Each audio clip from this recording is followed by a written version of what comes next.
Welcome to another edition of the Basketball Teacher Podcast.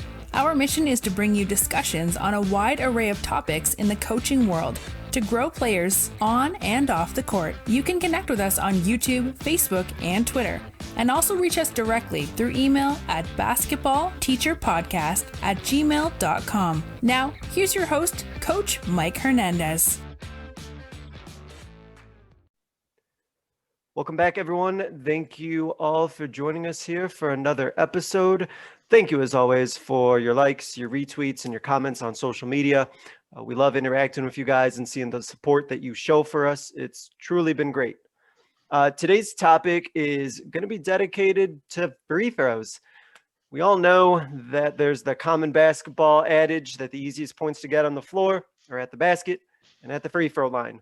And of course, as we know, we often see our teams having issues from time to time and leaving a lot of points on the line. So today we're going to discuss some drills and strategies and just have a discussion on improving free throw shooting and about free throw shooting in general. So something that I think applies to all of us as coaches. So this will be a good one. And my guest to discuss this topic with me today is Coach Derrck DeWitt. Coach, thanks for taking some time out of your very busy schedule. I know it's a busy one to join us. How you doing today? I'm doing great. It's an honor to be on and sharing the game. Love it. Thank you. I appreciate you taking the time and being willing to share your insight, Coach. So let's go ahead and get started with your basketball journey. Where is the game of basketball taking you, and where's your coaching journey taking you? Oh, basketball, man. Actually, I'm the son of a military man, Army man. So when we moved to Newport News, Virginia, basketball was everything. And then as I've moved, being a military brat, basketball helped me make friends, helped me get to know the lay of the land, kept me out of trouble, and really just gave me a comfort. And so I played high school basketball in South Florida in an area called Pembroke Pines. It's a booming area now. There's so many more high schools than when I went to school down there. And I was fortunate enough to earn a scholarship to play at Stetson University. Who's on TV right now, by the way? I was watching a little bit of it before we got on. Nice. They're battling right now, and play. I was recruited by Coach Murray Arnold. He passed away a few years ago, but he left a lot of. He was the most basketball junkie. He had the most basketball in his veins that I knew. Next to a coaching friend I have here in Georgia, and so coming out of college, I didn't have any interest in coaching because I was in it so long. And then when you go to college, you learn your own lessons about yourself and about the game, and so I was pursuing different things and. Moved to Georgia, and not being born in Georgia and having lived in Georgia for a few years after, different during summers, during high school, during college years. But coaching in Georgia was different. It takes time. If you're not homegrown here, you have to earn your stripes and earn your respect. It's a basketball state. I know it's known for football, but I mean, you can look in college and NBA and see all these guys from the Atlanta area, from Georgia.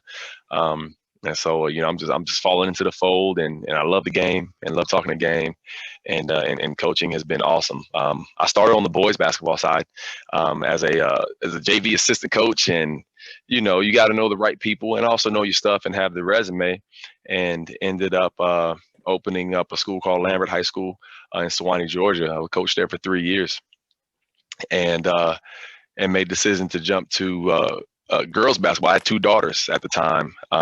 They were babies, and I got an opportunity to take over a program that was known to have a good girls program. And so I said, I got these 2 little girls at home. Coaching girls might be a little different. And so it took me about a year to kind of get used to it because there's a subtle difference there. Sure. And never look back. I really enjoy it. So I started off as a varsity coach. I was varsity coach at Lambert for 3 years. Then I got to Sequoia High School, which is in Canton, Georgia. Coached there for 7 years. Coached some marvelous talent. Learned a lot about how to lead and how to teach, and how to nurture relationships with people, a community, administrators, a school system, and just branch out and allow the game to promote itself, but also be a leader within it in my own little fashion, in my own right. And last year I was approached by an athletic director at Marietta High School. This was after the 2019 season. to come to Marietta and, build it into something special. And this was the time. This was year 10, and I said, okay, well, it's time to look for a challenge. And so, we're in year number 2. We're in the Final Four. We play tomorrow night at 7:00. We're really excited. We got some stiff competition, and we're at normally it's a neutral site, but due to a coin toss, we're hosting. So there's all that involved. There's limited capacity. My phone's off the hook, and my Twitter DMs is, Facebook Messenger. I'm getting messages from people I don't know, but it's really neat to see all these people want to catch this great girls basketball game because there's so much talent on the floor. Yeah. That's great. I know that's what I was joking about in the beginning about you squeezing me in there, because I know things are busy and things are popping off over there. So I got to ask, as somebody personally, and anybody who's listened for any length of time knows I'm a huge champion of girls sports, specifically girls basketball. So I want to ask you, what was that transition like going to the girls side, and what got you to fall in love with it, or what made it click for you and kind of adjust to that transition period to being good with coaching girls? Mm-hmm. Well, I had a wonderful assistant coach, Amanda Anderson's her name. She's now up and coming referee, but she played high school ball, all state. She played strong NAIA basketball, and it kind of worked out that she kind of fell into my staff. I didn't have to interview or anything. It was one of those relationships, and she would tell me, she's like, hey, Derrick, you can't just tell them to make a play. You got to show them what making a play is. We have to show them how to play the game. They didn't come up the way you did, playing ball every day and unorganized and organized, or playing 21. So kind of went back to the basics and really try to treat it like a classroom and say, okay, we got these pieces, tell them what we need to do. And in between, just share my passion, share my enjoyment. I have so much fun. It's a game. I have so much fun with it. And just share that with my players. And it kind of took hold, Yeah. You want an organization, you want a team that can smile, have fun, know when it's time to lock in. And I always tell them, I'm saying, if you're playing hard, you're probably having fun. If you're really getting after it, you're probably having a good time. And you're getting better at something in the process. And so that was the main thing, because you can't just roll a ball and say, hey, I need you to make a play on the right side. What are you talking about, dude? What are you talking about, coach?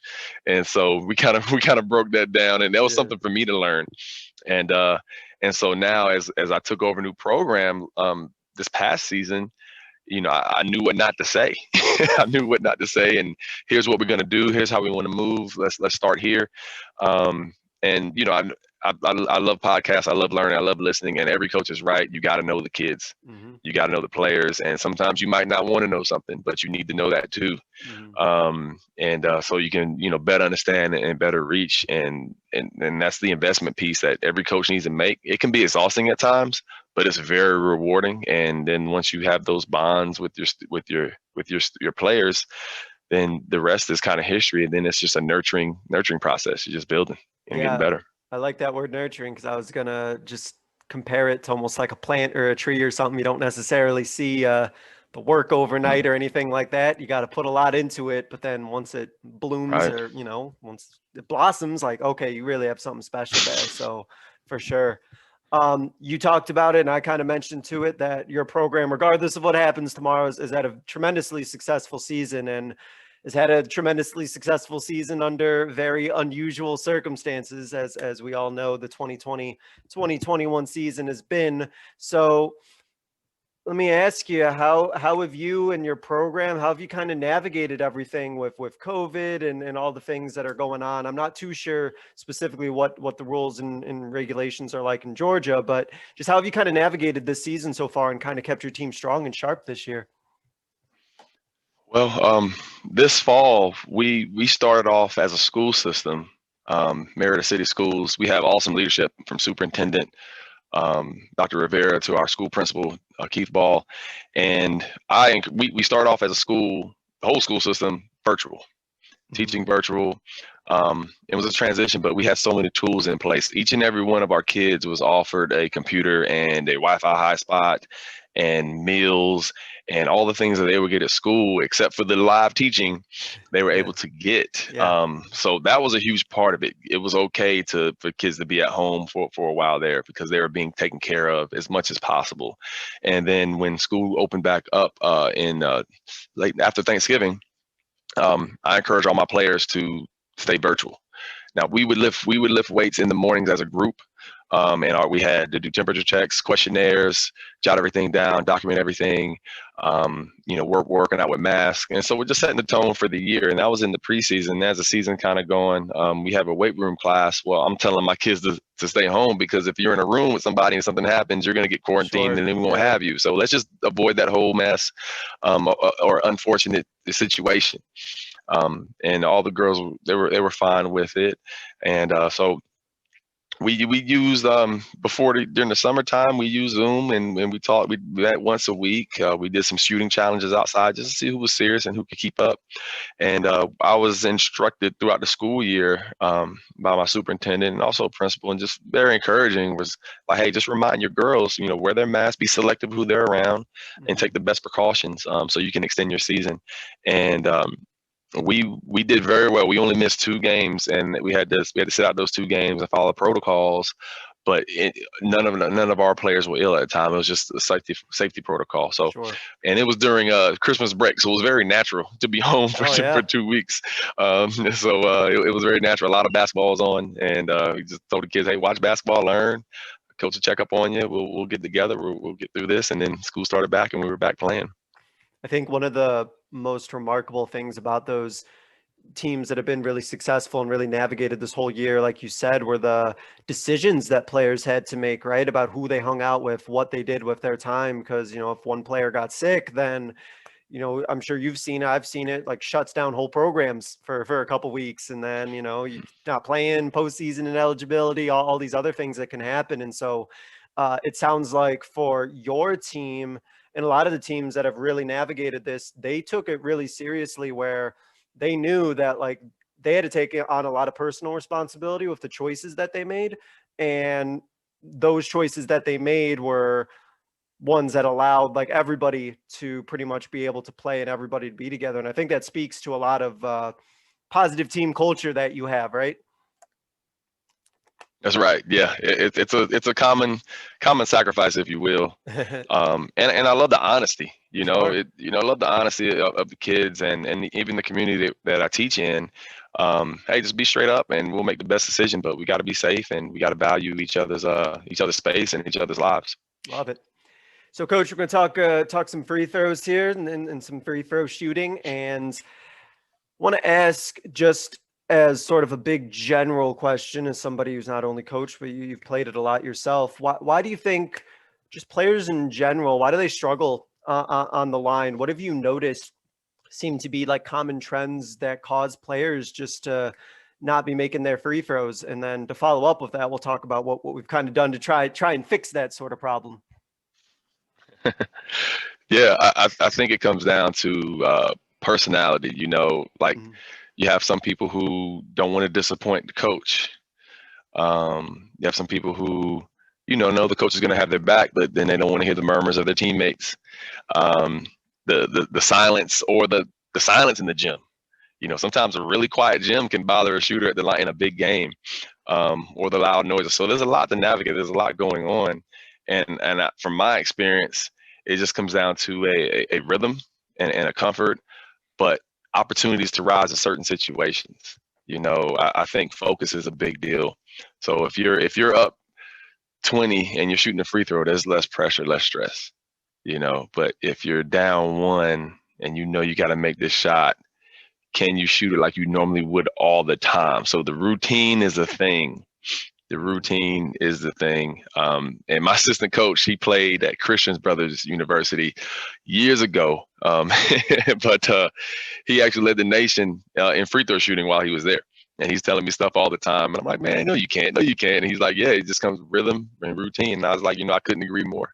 And so that's something that we work on. That's something we talk about. So one of the things that I think just makes it so tricky is a way to give players those reps in order for them to shoot free throws in pressure situations. It can be sometimes difficult to, put players into authentic situations where they feel a lot of pressure, but there might not necessarily be that pressure. Has that been something that you've worked on and kind of gotten your players used to, shooting free throws under pressure? Yeah, it's something you can simulate, but there's nothing like the real thing. Yeah, And that's why as a absolutely. coach you want that's why as a coach you want your most, your most calm, your better shooters with the ball late in the game. It's you can understand why a player might go 1 for 2, but your point guard, foul her, she's gonna go 5 for 5 or 6 for 6 this game. So you want to be selective with who has the ball especially when the other team is fouling.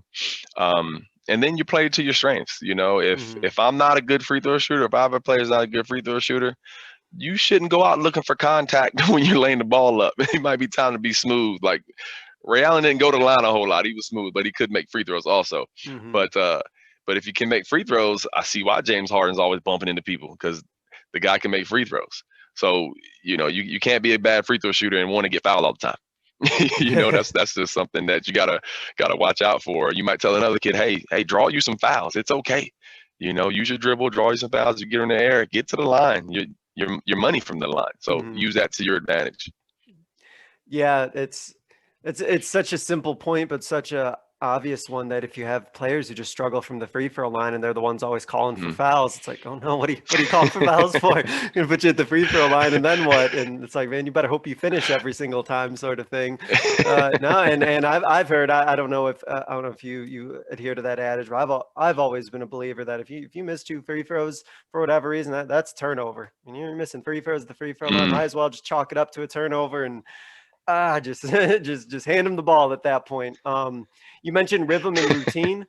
So what do you believe that, there's certain that players can have their own like sort of rhythm and routine as long as they repeat it enough, or there are certain things that are almost like non-negotiables, like you better be doing this if you're up on the line? I'm very fluid. I think, especially as young people, that you can have a routine, but you can also adjust. You might one point in your career, you've been taught to have your toes pointed straight forward as and then you watch the pros and you notice, hey, their feet are turned. Hey, that's more comfortable. I have less, my hips are more smooth, or when I extend, my body's not turning and my arms are more straight because my feet are pointed a certain way. And so you got to kind of play around to see what's comfortable. I think that's the biggest thing, is just the comfort level. And then where their release point is based on where the center of the ball is. So we just try to find those things, and I'll sit back or I'll stand behind and just kind of evaluate and give notes and say, hey, you might want to move a little bit because you're releasing it from here, but you're standing over here. The ball's not centered, so you're shooting at an angle. Let's work on that. And that has nothing to do with shooting mechanics. It's just the placement. And then so that rhythm comes from the comfort. So that's something that we look for. And I try to encourage and allow them to learn to shoot. No one's a finished product. That's something that Coach Arnold taught me. He goes, I'm 70 something years old and I still haven't figured this game out. I'm still learning. So as a shooter, you can still learn more about your footwork, your rhythm, where's your release going? Are you watching a video, or if you have a Noah's Ark machine, telling you your angles, your trajectory. If you know how to use those gadgets, go for it and keep diving into your shooting ability. And with all of those, the gadgets and the things that are just out there for players just to like almost self-diagnose and like self-correct and make those adjustments, I think that free throws are one of those things where players can get a lot of their own like individual reps. That's something that, you do it on your own time. You can just be putting up free throws after free throws and just working on that. Is that something that you kind of emphasize as a program? Do you tell your girls like, hey, you better be getting, your reps in on free throws? Is it something you just sort of trust them with and just it'll show up on game day or not? How do you kind of like navigate what you tell them in terms of how much practice they should be putting in on their own as an individual? Well, I'm not very strict as far as practice time with free throws. We have designated times where I want them to shoot the same amount. And one of the things we do is, and I started doing this year, and we had a nice stretch. We had a nice stretch where we were shooting about 6-8% as a team. And I was thrilled with that number. And so what I started doing, we had a game where we had a player get fouled on a 3-pointer, and it was the end of the game. She made the first, she didn't make the second, but there was 1.2 seconds on the clock. So we had to, with no time, we had to miss the third free throw on purpose. And so I was like, you know what? It's very rare for a shooter to get fouled on a 3. But because it's one of the most uncomfortable, like 3-point, that's different. Everyone's just shooting just 2. And so what we started doing, this was about December 3rd. We started shooting, you got to make 3 in a row and then rotate to the next basket. So we have 6 baskets in our main gym. And so you're going to make 3 in a row, and that's your ticket to rotate. And now everyone breaks up, goes to different baskets. So different kids are rotating differently, because if you miss, you got to wait, and the next shooter can go. And so without me sitting there and, you know, writing down numbers, I can see who's the better free throw shooters, because they're 18 in a row. Got them. Yeah. You know, they're around, and then they can get their water. And so there's built-in peer pressure. You know, who wants to be last? Who wants to be left at a basket? But at the same time, I got to remind them about their routine. Like, don't rush it. But now eyes are on them. And you might have a basket with 3 kids, and then the 4th come in, and you're there on your 3rd free throw, knowing all these eyes are on you, waiting for you to hurry up and get done. And so I was like, man, that's one of the best ways I feel like we can simulate, because, you know, it's your peers, it's time. Coach is over there, he's watching me. He ain't all on my grill, but he's watching, and I have to get better. I have to improve. And so you'll have players stay after practice and get their own shooting in, because that doesn't feel good. And no one's ridiculing them. It's all internal. So they're having their own self-drive. And I find that to be the best when it's coming from inside. All we can do is kind of set the scenario up to expose them to what they got to do. It's so funny that you mentioned that, because I have girls who, if they're wrapping up like a drill and they know that other girls are like getting water or whatever, like it just drives them crazy. Like they need to get that drill done, because, you know, the other girls are getting water. They're probably looking out at the court and seeing who's still working, and they're just putting all this pressure on themselves. And that's a great way to do it, because like, who wants to be last, right? Like, who wants to be the one who's hadn't gotten through that or hadn't gotten through that rotation. So that's right. When you've done that, have you noticed like girls for out doing that who've like kind of stepped up and improved? Or I'm just like kind of curious what you've kind of seen in doing that sort of thing. I saw confidence. Yeah. And then I saw surprise in games when they were missing. Like, Coach, I don't know why I missed those 2 free throws. You know, that's weird. You know, at a stretch, we have a young lady, Lauren Walker. She's committed to Michigan State, and she was tied for 2nd in the state in free throw percentage at 88%.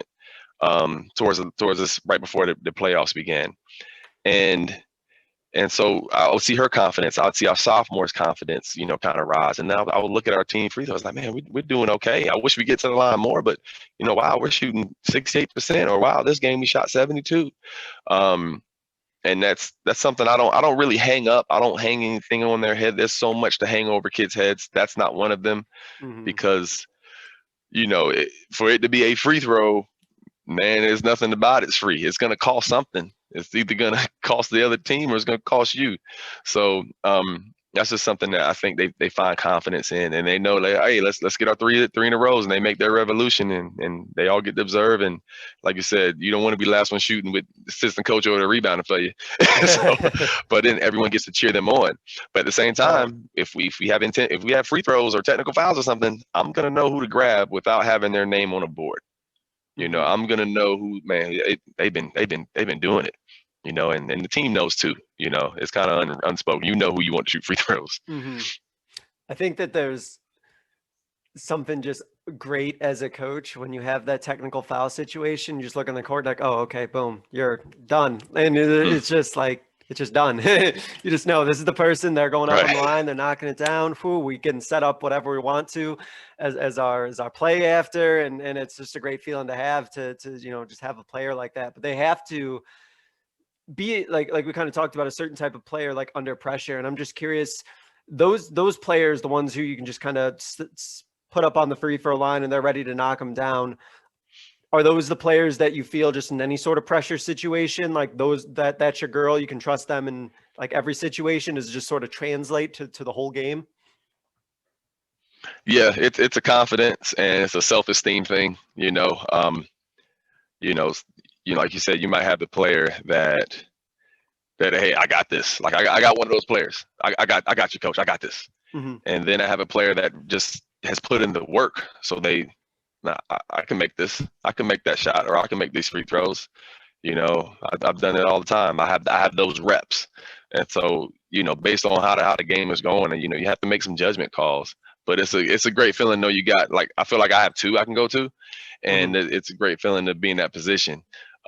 Fortunately, we have good sportsmanship in Georgia, so we haven't shot any technical free throws this year, at least in this season. That's good. That's good. I can't say the same here. No, we don't shoot too many. We don't shoot too many. So no, we're doing all right here in Arizona for sure. You mentioned a couple of free throw drills that you really liked. I think that was the one that you just went. Was there another one that you had in mind that you also like to do? Yeah, I started doing one to simulate going from game speed to slow down, game speed to slow down. Mm, And so a few years back, I just call them free throw sprints. So it's a 3-person drill where you have one person on the line. They're going to get 2 free throws. There's a rebounder that's going to rebound the free throw, and there's also a player who's going to shoot next, but they sprint to half court, get a pass, shoot, sprint back to half court, go somewhere else, get a pass, and shoot. So they're going from full speed, getting up shots, game like to there's a foul. Okay, now I got to shoot free throws and calm myself down. hmm. And so I like doing that for maybe 10 minutes or so. So the kids are getting a little conditioning. So their reps, they're working on transition threes or pull ups or different floaters, and then you got the free throw shooter shooting. So they're just rotating. And I found that to simulate rather than just sitting there shooting free throws, all in a row. Like, no, we're going to do something, get our heart rate up, slow down, calm, shoot. I rebound, I Yeah. cheer the next person on, and repeat. That's another great one I really enjoyed doing. Well, that really just translates to kind of the game in general. It's just a series of just start like full speed, almost like sprint, and then just complete stop, and then Hmm. something else, start, Hmm. stop, start, stop. And I think one of the things that is just so important when it comes to free throws, and I think that's what that drill does, is players need to be a little bit tired. I think when they're shooting free throws to really kind of simulate that Yeah, experience, right? And I think that drill kind of does that too. Like they that's get a right. little tired and they have to, really make sure that, they're not just arming it up there, right? No, agreed.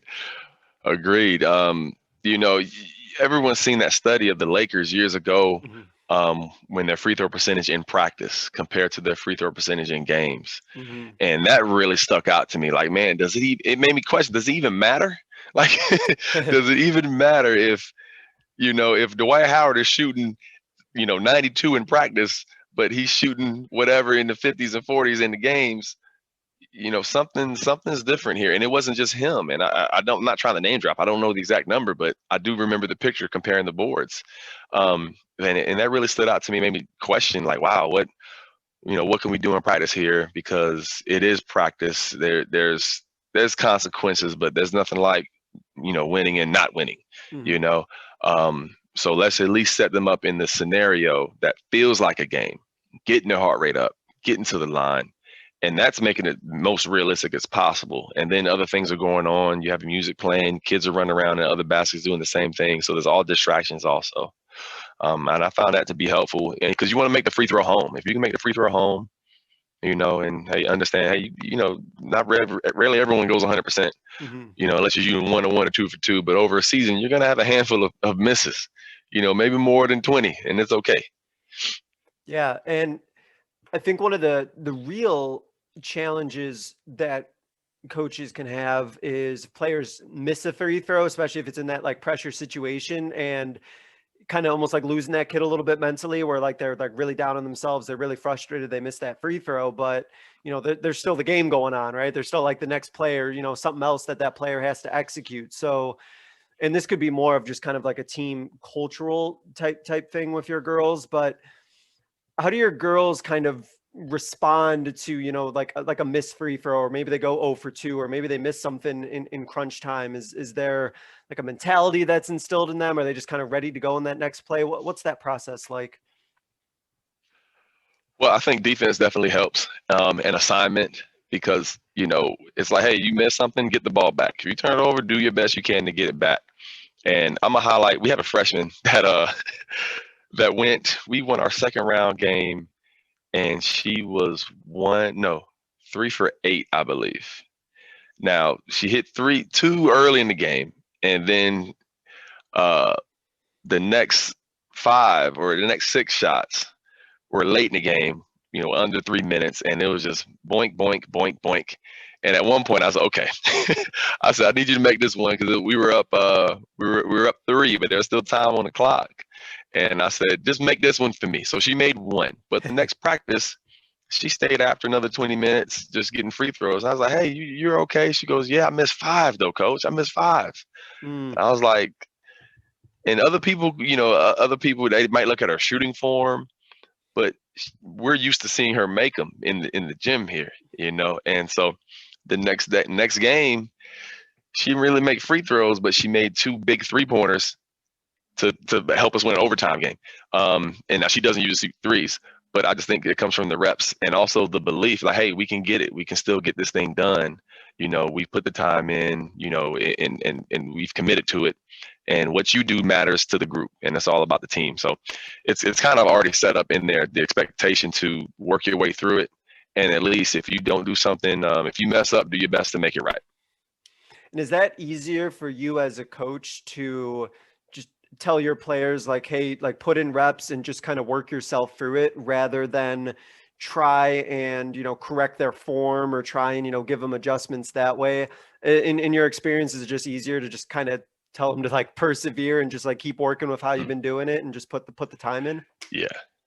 In the season, you know, definitely, hey, work through it. I've made a mistake before, where I had when I was coaching boys, and I had a young man, loved the kid to death, and we got to where we were down 2, and there was we drew up a play. He got fouled with 0.3 on the clock, and we were down 1. I'm sorry, we were down 1, and we were working on free throws, not just the day before, and I was talking about form and feet, and he got to the line, and I can tell he was confused. And he missed the first one. The other coach did call timeout, and I was like, all right, great. I tried using the whole, hey, when he scores, we're going to do this. I tried that way. But in my mind, I was like, he's torn to shoot the way he's used to shooting and shooting the way we just were working on yesterday. And, you know, and it pains me to say he airballed his next free throw way short, because it was a nervous situation. Student section was going crazy. And I remember the janitor told me, because I went home, the janitor told me he stayed till 2 a.m. in the bleachers, sitting there. And I said, I don't want a kid to feel torn by their shooting, especially not in season. Now's not the time to work on their mechanics, because they're going to be torn between what to do, and then they're going to be tight, and they can't have that rhythm, and they can't have that routine. And so I learned from that to, you know what, let's just do what you do. We got you. We're going to get these reps in. I'm going to critique you based on your peers and know where you are. If you want me to rebound for you, I'm here. And then out of season, you know, that's where you put in that work. If you want to change your shot, change your routine, you need, you know, months plus to do it. But I don't want to have a kid feeling like I had that young man feel that day. I've been there in that exact situation with shooting form. I remember telling a girl, like, you need to do this when you shoot, in regards to her follow through. And we had a game the next day, and I realized, like, she put 0 reps into what I told her. And I mean, that's just because we had no time. And if she doesn't have any time to put it, then nothing's going to come natural with that. And so, just to kind of piggyback off that story, first time she got the ball, she grabbed it, and it was like she had never held a basketball before. I think it took her like 3 seconds to figure out how to put it. And I said, oh, geez, like, forget this. Okay. Just like, but you're right. Like, there isn't time in the season for things like that. Like, it's just easier just to power and just persevere of how you did it. And like you said, you know, that you can just tell, right, when a player isn't comfortable, like that particular player. And it's just like, well, they just didn't have the time to get comfortable, because how many reps or how many hours of practice does it take, right, before you truly get comfortable, especially if it's something new that you're doing. So, yeah. I think that's, kind of a word of caution, and might look ugly, but I think even if it looks ugly, it's still better than trying to start something from zero and have them do it that way the next day. I don't know. I think that's true.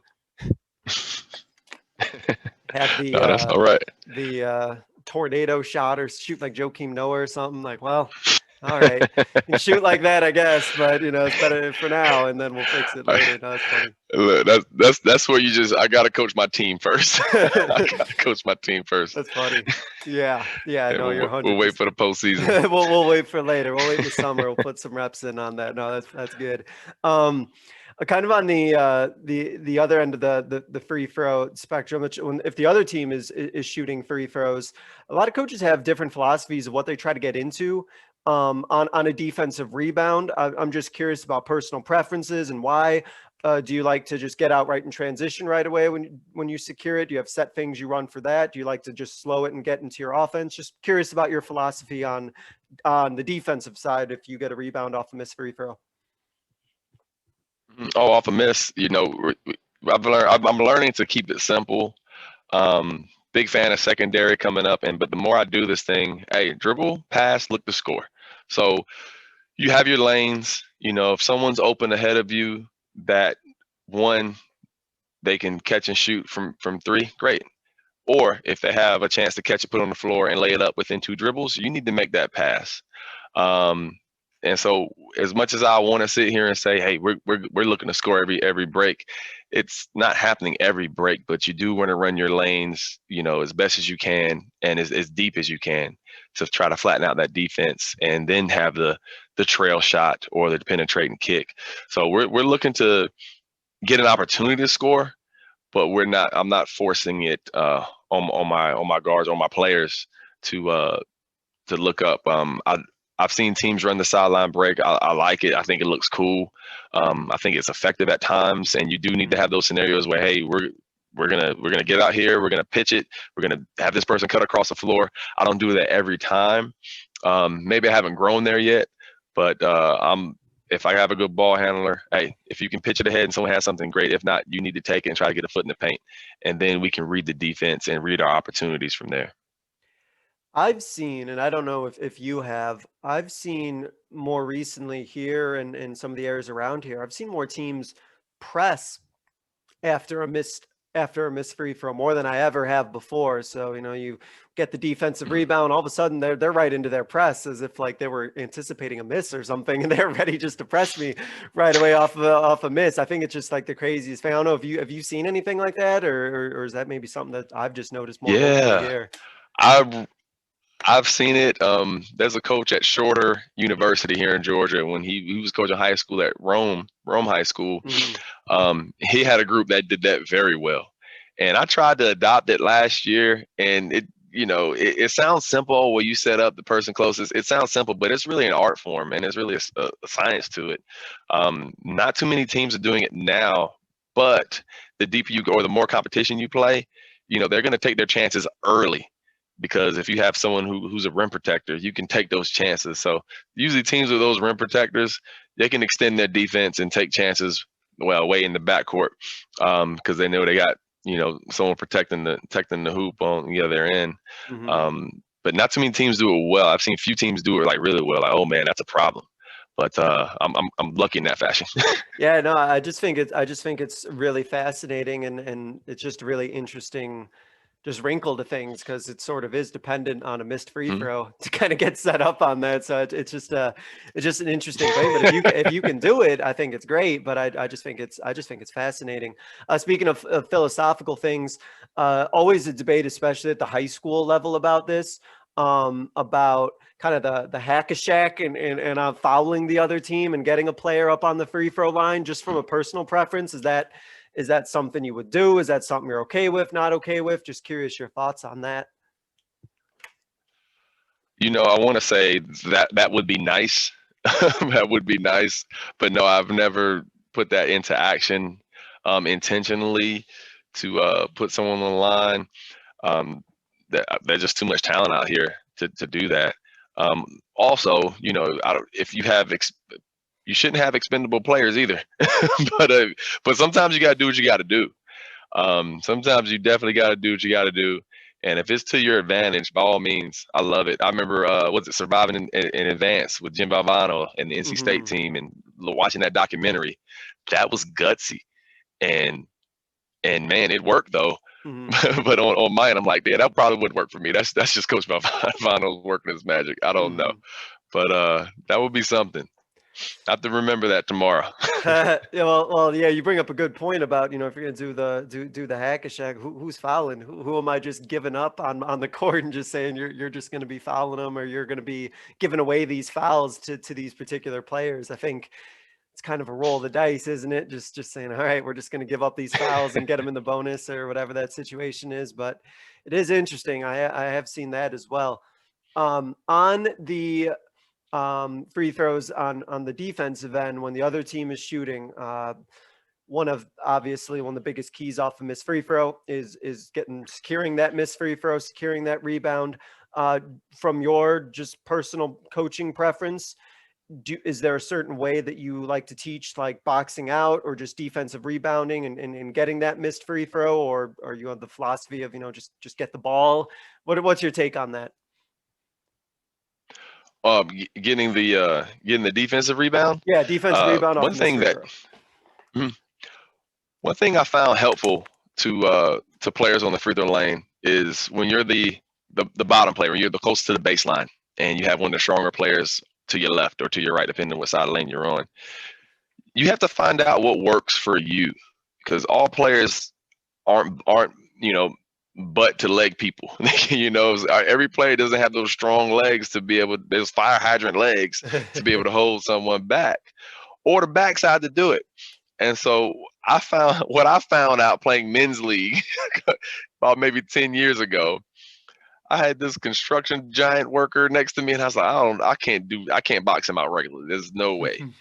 But what I did was rather than putting my shoulder and leaning against him, I took my opposite shoulder and almost met him face to face just to keep him back. And then I turned and opened up. And I found some players that, Coach, I like that better. It gives me kind of a little bit of advantage. It allows me not to get pushed under the rim, and Sure. it's another opportunity there. So yeah, you get your free throw shooter, and then you might pinch one.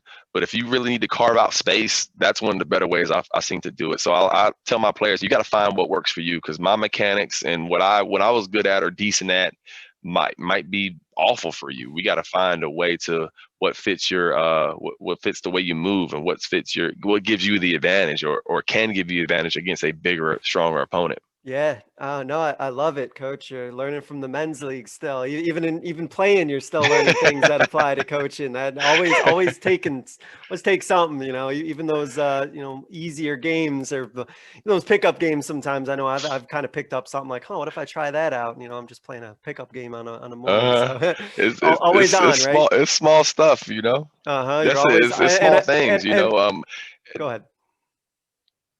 No, it's fine. And one of the men's leagues here, there's a bunch of former college people that I played in pre-quarantine, and we got 6'8", 6'9". I'm only 6'2" myself, so I'm like, okay, I gotta keep this big young dude out of here. I'm not, he'll get to he gonna dunk on me. So what can I do to not get dunked on today? Okay, I can carve out some space this way and make sure we at least get this rebound. So always on. Well, I had an episode a while back with Coach Andre Gay, and we talked about how he can still learn a lot about coaching just from still playing, whether it's, somewhat actively, adult league, rec league, whatever the case is. Like, there's things you can pick up on that'll help you as a coach, right? Like, if you're still out there kind of playing in some capacity, because you still kind of see things almost through like the lens of a player if you're still like somewhat being active with it. And I think that's a good fresh set of eyes. You almost have that like player set of eyes,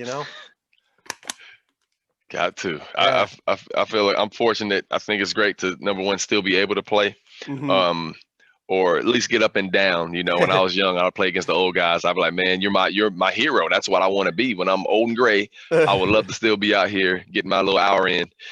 Yeah. No, that's great. So I don't know if there's necessarily like a one size fits all formula, but how do you kind of diagnose at the end of the game like a successful game at the free throw line? Is there a certain percentage? Is there a certain number of attempts and makes? How do you kind of judge like, okay, this was a good game at the line for us? A good game at the line would love to be, upper 60s, 70s, because, you're going to have those wide range of, of shooters or 50%, one or two here. But I love seeing like, wow, we shot 68 from the line. That's decent. That's good. So not so much the number, but just the outcomes. Like what was the positives there? And I've had it this season where we were 16 of 33. I've seen that. Like, man, we were not well that time. But 33 free throws is abnormally high for my team. So yeah. It was interesting. Like you think you get comfortable being at the free throw line, but again, like I said, it was about who's getting there and when are they getting there. And so that was a big lesson. Like, wow, okay, late in the game, you want your defensive dogs in, but what if that dog gets the rebound and that dog can't shoot, or is not as good as this other player you have here on the side. So sometimes you got to juggle those judgment calls. And do you tell your girls that ahead of a game where it's like, hey, like you have opportunities where you can get into the paint and either you can make it or get fouled? Do you have those sort of conversations maybe in your scouting when you look at teams and you're like, all right, I know we can get to the rim against that team, and do you kind of relay that information to your girls? Well, situationally, I don't want to think about a ton. So like late in the games, it might be like, hey, if you take a layup, you better make it. It's not one of them situations where, you're going to miss a layup and then we got to get back on defense. So be selective, with your dribble. So if you have a sure thing, go for it. Or it's the one thing my players laugh at me if we're doing a scrimmage in practice. Happened today. And the girl shoots a shot off one pass. And I'm like, that better go in or you're going to be on the sideline just based on time and situation. Yeah. So if you're going to take this layup, it better go in. If not, just dribble it around and waste some clock or, kill some clock there and be intelligent and get it to, hopefully a better free throw shooter if you're not one of the top ones, Mm-hmm. Well, that's a good almost like basketball IQ almost type of situation of also where I've seen a good and bad, and I'm sure you can speak to this too. I've seen players who will drive to the basket, like specifically looking for contact, and they don't have like really any intention on finishing the play or even trying to score. And that can be a little suspect sometimes to see on the court versus, people who have that mentality like, hey, I'm going to try and score. And if I get fouled, whatever, like I'll go knock down some free throws. But have you seen that either on the boys and the girls side? Have you seen like players that are like trying to like play to contact and, or are they always seemingly looking like they're trying to finish? What's that look like? Yeah. Bit of both. It depends. And I don't say that I say this loosely, but it depends on how they train. If that's how they're training, with, outside of practice, the person with the pad and they're, going to be a bowling ball with the basketball and run stuff over, then you're going to see that in the game. Like you said, whether it goes in or not, I can see these things like, man, they just like to run into people. That's their bumper car today. So show the ref your hands and please don't reach. You're going to get called for it just because it looks bad. It looks bad on the defense. It's kind of intelligent offense depending on what crew you have, but you just got to, take your chances and do your best to, number one, have your space and not get a foul call defensively. But yeah, I've seen a bit of both. It depends on how they train. And that's something I've been in a bunch of gyms. My kids are starting to get out there and do more things and so I'm seeing other people train kids and I'm looking for things like, oh, that explains why I see this in games. This is how they're working out. This is the next wave, and the kids are getting so much smarter now and they understand body position and control and pace. So it's a lot to keep up with, but these youngsters here, and we're seeing it now, college and NBA and WNBA, they have so many tools and so many gifts that 20 years ago was unheard of. Yeah, no, 100%. And all the specialized like training and individual training, because there's some real good trainers out there too. And that, and some of the things that these players can do and some of the things that they work on, some of the ways they just finish around the rim or very least maybe a bowling ball and then get some contact, it's cool for sure.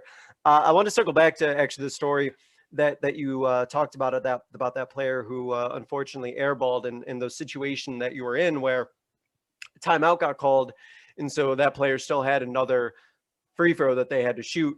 I'm assuming that you've been in situations either like that before that or since, where that player still has another free throw to shoot. The timeout's called and they go back in the huddle. At that point, are you talking to that player? Are you saying anything to them? Are you saying like, hey, after you knock this down, we're gonna do this? Like, how have those conversations been? Kind of, I guess, maybe even since the story that you told earlier. Yeah. I've had that happen, and I found myself, just trying things and trying to make them feel at ease, make my players feel at ease. Sometimes I may be like, hey, make a miss, I still got you. Like, we getting ice cream after the game. Hey, Like, whatever. Like, I got you. So just relax. Either way, I love you. Go out there and do your thing. This is what you enjoy doing. Go enjoy this moment. This is your moment. Everyone's watching you. Have fun. I've done that one. Or I'll be like, hey, I have a quick conversation. Hey, after you drop it, make sure you get back here, protect that weak side. They got a shooter on the other side. Just give them an objective, something okay, I got to do this to do this. I got it. Step one. And then step two, he really wants me to take away the other side, the 3-point shooter, and find them and guard them close. Okay, so now there's more directives and can increase focus. That's another good one there to try to, hone in and narrow that give them that tunnel vision. Okay, I got to do this, and then I got to do this. That's another one I think goes well down the stretch. But at the end of the day, these are kids we're dealing with, and so this happens in every basketball situation. But you can only try to make them comfortable so they can go through their routine and feel at home at the line. Yeah, and I like the objective part. I like the objective part that you mentioned, because then I think like what that also does is it keeps the player from being able to like mope about it if they miss. It's like, you don't have time. Like, I told you to do this, like this needs to happen, or just kind of get them going on something else. Like, there's no time to like, don't think about that miss. Like, we need this to happen right now and you to get into whatever it is that we just drew or whatever it is that we set up. So no, that makes sense. And like you mentioned, they are kids. And so there's, tons of variables that get involved in that. And I think some of the toughest conversations that I've had was almost how to address those players if they do miss like free throws in situations, like how to talk to them after a game. I don't know if you have any tips for that. I've just found it's kind of a player by player basis. Some I can talk to, some they don't want me to say a word to them. Do you have, and this can kind of even expand to just like tough losses or things that happen in general that, players might feel responsible for. Is it sort of a case by case basis for you? Or is there certain things that you try to do to kind of pep that player up and kind of chin up, so to speak? Yeah, it's, you want to have the next play mentality, but that's also in everyday life too. You're going to be disappointed. Something's not going to go your way. You need to break up with somebody and you break up with you, or someone said something. It's about our response. So I just want to be there for the individual, and if it's space and being quiet, fine. If it's me saying something, sending a text or sending a message or going and speaking to a family member, like, hey, y'all need to give him a minute. Like, we all know this happened. Like, let it go, let it go. Let's make a 24-hour rule unless they bring it up. Your child right now just needs to know that you love them. Okay. They didn't miss on purpose. No one goes out there and does that on purpose. So, I've seen the 1,000-yard stares, and I've seen the tears.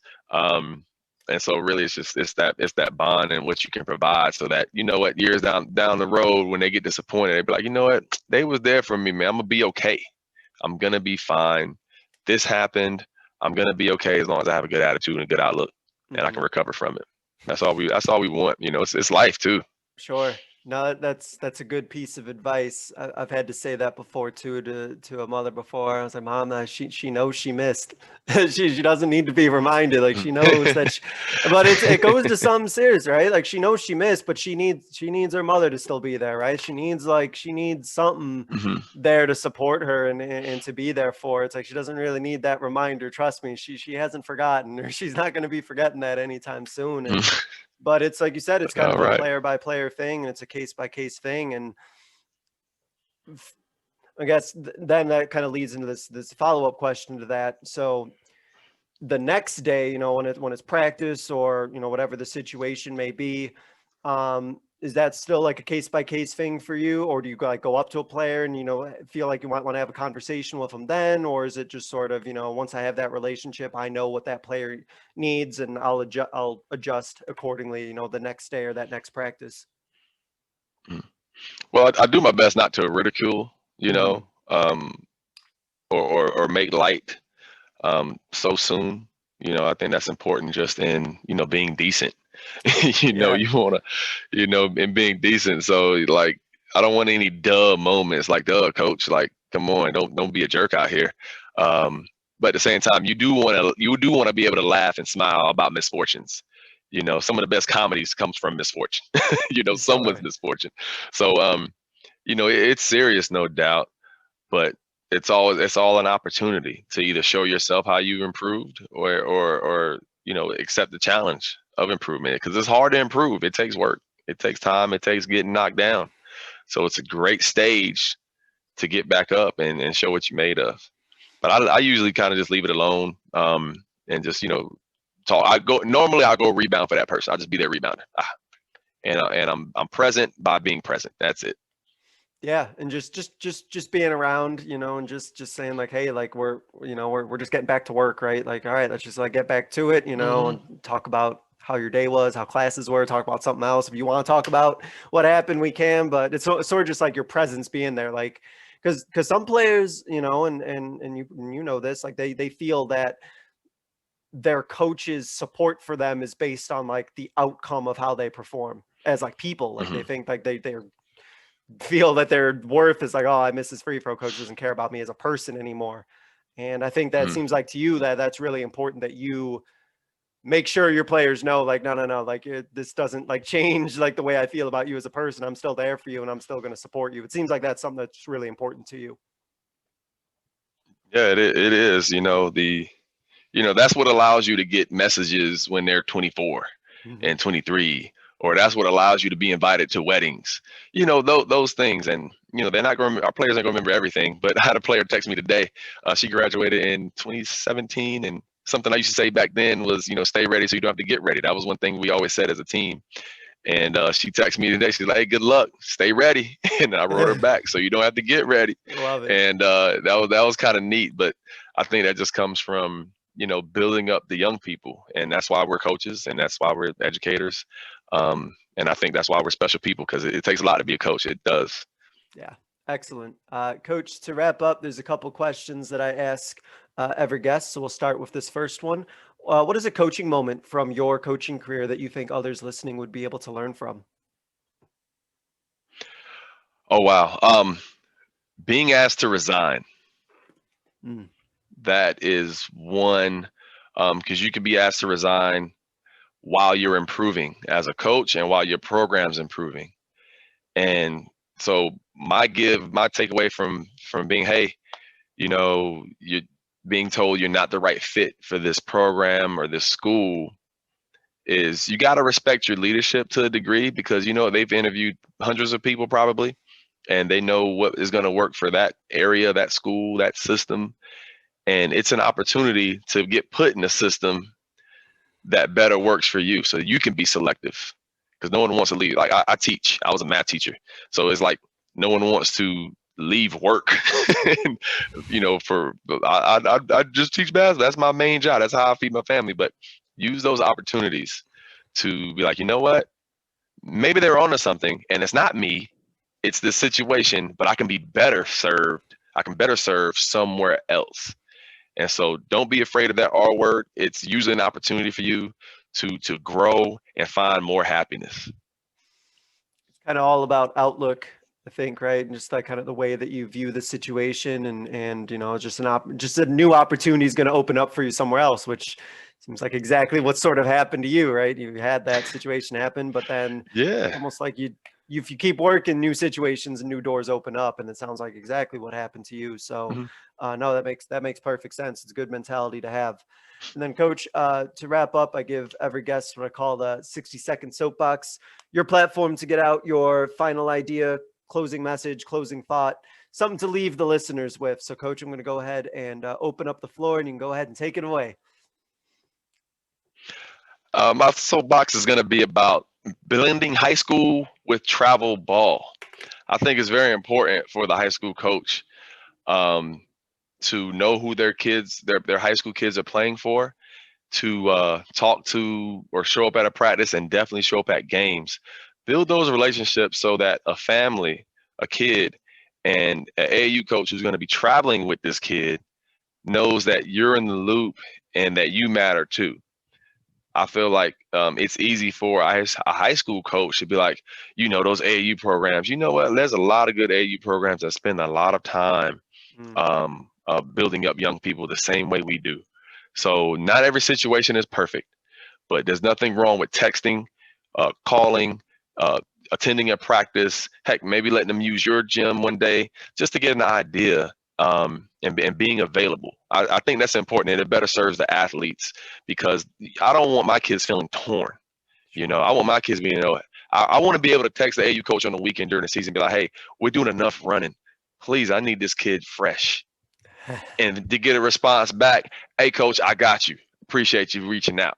And it takes time, but I'm not going to tell someone what to do unless I'm doing it and I'm putting in the work also to build a bridge. There's no us and them. I was a product of AAU, and I thank God for it, and I'm not going to condemn it. I think tournaments and stuff is very important. It's a great way to get better. And I don't want to, as a high school coach, I want to advocate for us too, because we spend a ton of time for so little, and we would do it for free.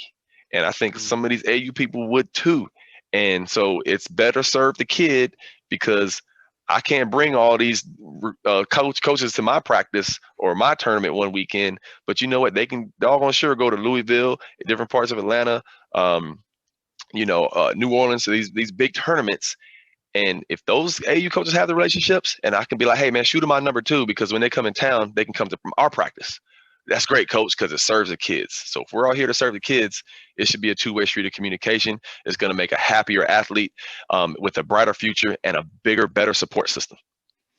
Very well said. I wish that all coaches could just be in harmony and put the kid first and just, work together and to have the kid be successful. Family, coaches, everyone. That'd be perfect. That's really well put. I like that a lot. Coach DeWitt, I want to say thank you for spending some time talking about free throws, talking about some drills, talking about your program. And I know that you got a big game coming up tomorrow. So good luck. And regardless, congrats on a great season, regardless of how it turns out. I'm sure your girls seem like they've done an awesome job. So good work, Coach. Good luck. And thanks for spending some time talking to us. Thank you so much. It was an honor and a privilege. I appreciate you. Thanks for spreading the game. And thank you all for listening.